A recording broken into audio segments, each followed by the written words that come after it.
person for aircrew members. Yes. All right, and you've had your survival class. Classes, yeah.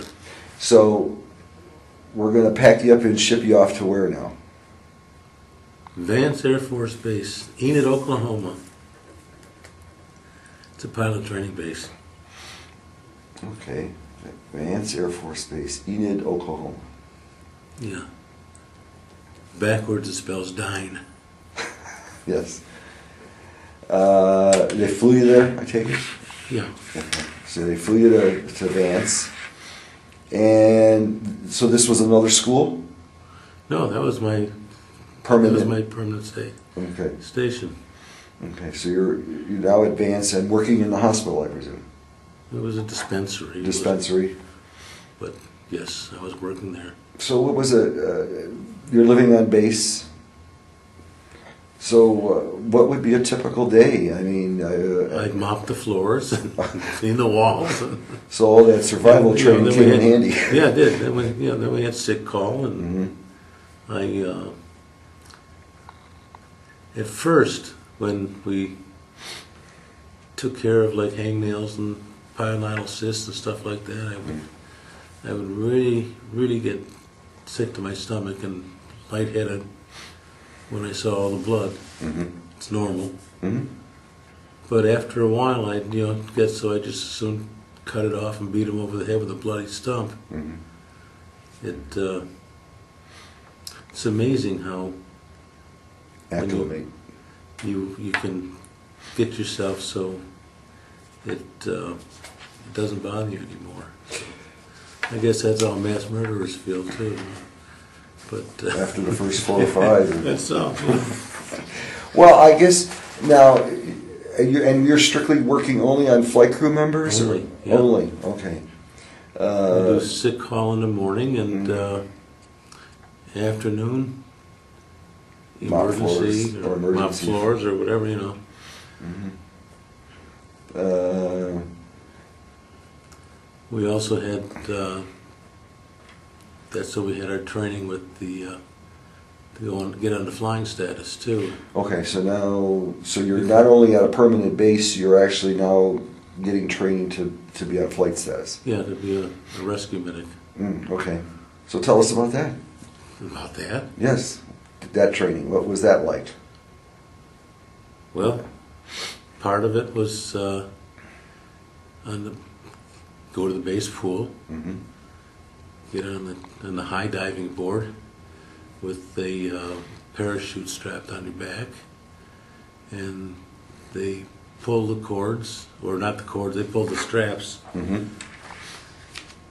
quickly or hard, and you go off backwards into the pool, and as soon as you hit the water, you've got to hit things to get out of the parachute bindings before you go down to the bottom of the pool and drown. And especially if it gets tangled or something, yeah. Well, there's not enough time to get tangled because it's only like 2 seconds before you hit the water.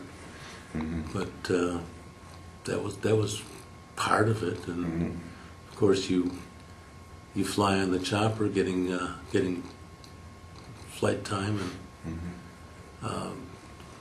we flew on the HH-43B, which was we called it Pedro. It was a Husky. It held the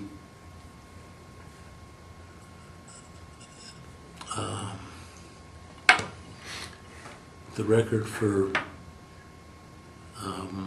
altitude for a helicopter. Would go 38,000 feet in a very short time.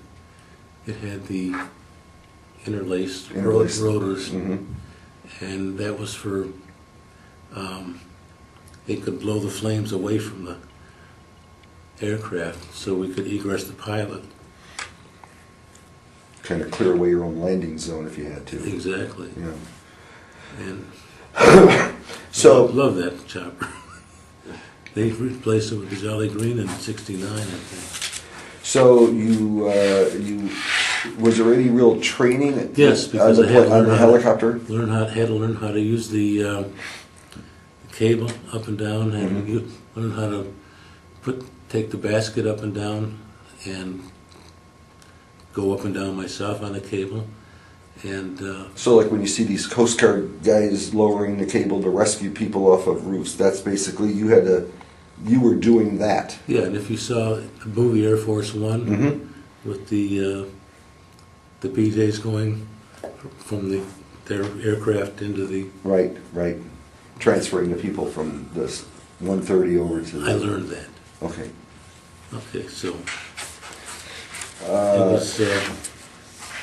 You would actually practice that. I was really quite good when I was younger. Now I can hardly move. I got Agent Orange cancer and diabetes and heart disease and you name it. I've got it now. I can hardly lift my legs up. So you would actually learn how to do transfer from plane to plane, that sort of thing. And I also presume, since you had your training as you're a medical person, you would get them, if you lifted a wounded pilot onto the helicopter, you would then have to take care of them. Yeah. IVs and all that sort of thing. Anything was necessary, we did. Keep them going until you got to base. Yeah, I mean, we didn't perform surgery, Right. but all the life-saving.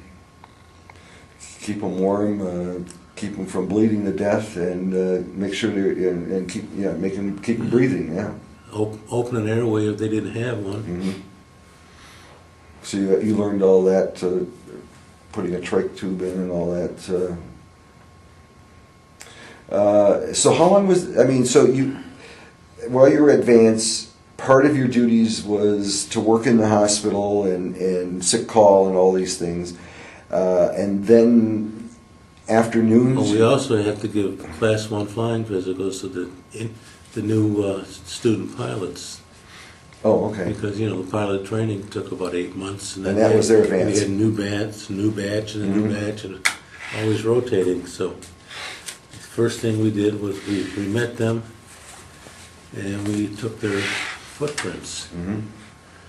Because sometimes that's all you had to identify them with.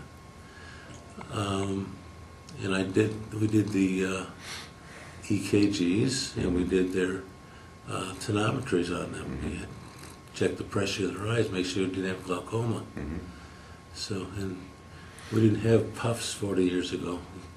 We actually had the Shiaz tonometer that touched the iris. So. And I would presume you're working with nurses and doctors and like I said, my question also was, you were part of the time you were working in the hospital, and then was it in the afternoons you were doing all of the training in the helicopters? Yes. Okay, so part of the day was normal routine stuff, and then the rest of the day was training. Mostly, yes. Mostly, okay. So how long did it? And when you got completed the training, you were you had your flight status. Yes.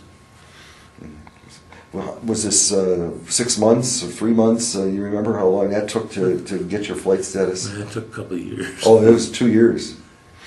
So it must have been really intensive. It was very intensive, very...